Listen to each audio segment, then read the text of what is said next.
mung legawa. Gurit gurune jagat.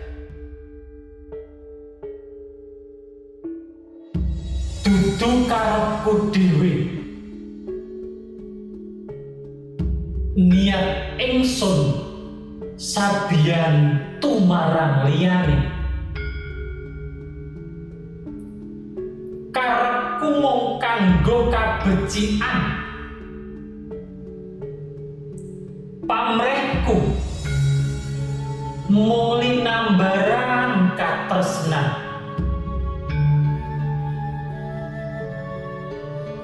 Ora amarga mas picis, yekti ngamal kang patitis.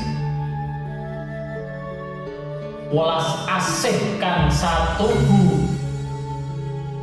tanpa niat gawe tatu.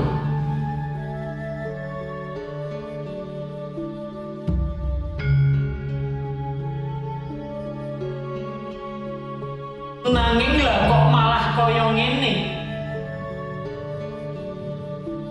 Babar pisan ora kaya sing dak karepake.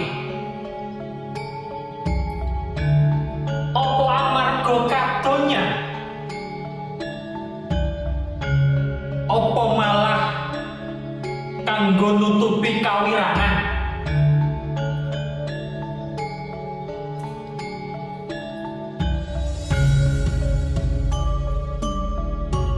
Pancen kadang kalane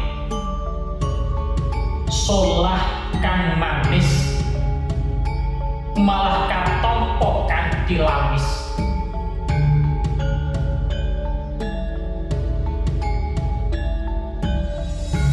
Lair batin sakabehe mau dak tompo kanthi legawa jroning atiku.